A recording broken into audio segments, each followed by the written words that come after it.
Hey guys, welcome to the Liberal Hive Mind, a channel solely focused on exposing the abundant hypocrisy of the left. This, my friends, some people might be thinking is peak Trump derangement syndrome, but it's really not. Trump derangement syndrome is generally a low-information voter who's watching too much CNN and MSNBC. They've dedicated their persona to left-wing causes, being a Democrat because it just makes them feel better and morally superior, as ironic as that is. That's what Trump derangement syndrome is. But these non-stop, endless investigations, cabal campaign to take down Donald Trump at any and all cause is not Trump derangement syndrome. It's nothing but political corruption. The corrupted, infected body that is Washington and their allies across Democrat cities. A decent metaphor that we could apply here is that Donald Trump is the white blood cell, the body fighting back, and the deep state corruption that infects the body, the virus, is doing everything in its power to remain alive. The virus has infused itself in the body that is the American government, and Donald Trump is their greatest threat, and that's why they will stop at nothing. We're back in New York City where we've been covering this investigation into the Trump Organization that's fallen completely flat with 3 prosecutors so far resigning from their posts claiming there's just not enough evidence to charge Donald Trump. Once again, it seems as though he's been totally exonerated, another waste of taxpayer dollars. But just because their investigation is falling flat and going nowhere doesn't mean these partisan political actors in government are going to stop their witch hunt, and Letitia James shows us just how partisan, just how corrupt, just how unethical a state attorney general can be, as she is continuing to go after Donald Trump in the most despicable way imaginable. Let me show you guys what's going on here, but before we get into any of it, please make sure to leave a like, a comment, subscribe, share the video as much as possible. We are still shadow banned by the YouTube algorithm, hidden from non-subscribed viewers, and with that out of the way, let's roll the tape. Alright folks, take a look at this headline right over here. New York Attorney General Letitia James asked judge to hold Donald Trump in contempt and fine Donald Trump $10,000 for every day he refuses to turn over documents. Attorney General Letitia James is investigating whether the Trump Organization inflated values on some of its properties. She released these tweets right over here. My office is filing a motion to hold Donald Trump in contempt of court. Despite the crystal clear order from the court, Donald Trump has refused to turn over documents as part of our investigation into him and the Trump Organization's financial dealings. Donald Trump should be fined $10,000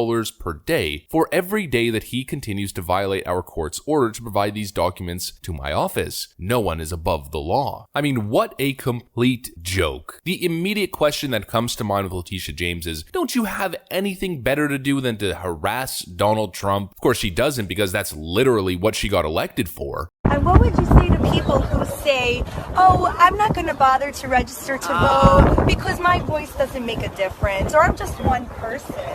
I say one name, Donald Trump. That should motivate you. You don't vote. Will you sue him for us? Oh, we're going to definitely sue him. We're going to be a real pain in the ass.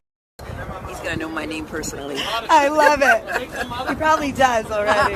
And you know, that clip alone, as I've stated multiple times before, should be enough to dismiss all charges. The moment any judge or any court is faced with a Letitia James case versus Donald Trump, there should be immediate cause for a mistrial. Clearly, she's a partisan prosecutor who's just trying to get Donald Trump, and not a neutral legal actor. There are so many serious crimes, so many serious criminals, especially in New York, and we're not just talking about petty crime and petty theft, yet Letitia James is spending millions of dollars of taxpayer funds to go after Donald Trump for nothing. This idea that Donald Trump overvalued or overinflated the values of his properties, it's totally nonsensical to begin with. I mean, legally speaking, to investigate someone in the first place, you have to have some sort of evidence, some sort of probable cause of wrongdoing. They have nothing. They have admitted as much, and now she feels entitled to documents from the Trump Organization based on nothing, based on this garbage idea that somehow Donald Trump inflated his own property prices. It's utterly ridiculous, and it's clearly nothing but another witch hunt. At any and all cost, stop Donald Trump. And especially now, it's getting even more important than ever, as Joe Biden continues to crash into absolute irrelevance, as Donald Trump is beating Joe Biden in hypothetical 2024 matchups across nearly every single poll. Well, no wonder the Democrats are getting desperate. You think Letitia James is just an honest actor, acting based on credible evidence of wrongdoing? Of course not. Letitia James has been tasked to go after Donald Trump no matter what. at any and all costs to go after him, as even Nancy Pelosi herself admitted after her second failed impeachment attempt in late 2020. Nancy Pelosi is on the record saying, well, don't worry, it's not over yet, we still have investigations on the state level in states like New York, where again, Democrats have explicitly stated the goal is to criminally charge Donald Trump so that he is then ineligible to run in 2024, ever run for president again. And the double standard is just disgusting. Drug cartels are most likely bribing politicians and infiltrating banks, but Democrat prosecutors couldn't care less. It seems as though notorious gangsters of the past have been investigated less than Donald Trump has. Absolutely disgusting. And when it comes to the liberal New Yorker perspective, Donald Trump's no evidence of wrongdoing is always worth investigating, always worth reporting on, regardless of how salacious the claim, regardless of how nonsensical the accusation. But of course, the double standard, the Biden crime family, where there's actual evidence of wrongdoing and political corruption. Well, here's the New York liberal perspective from this writer at The Atlantic. So in 2020, you wrote,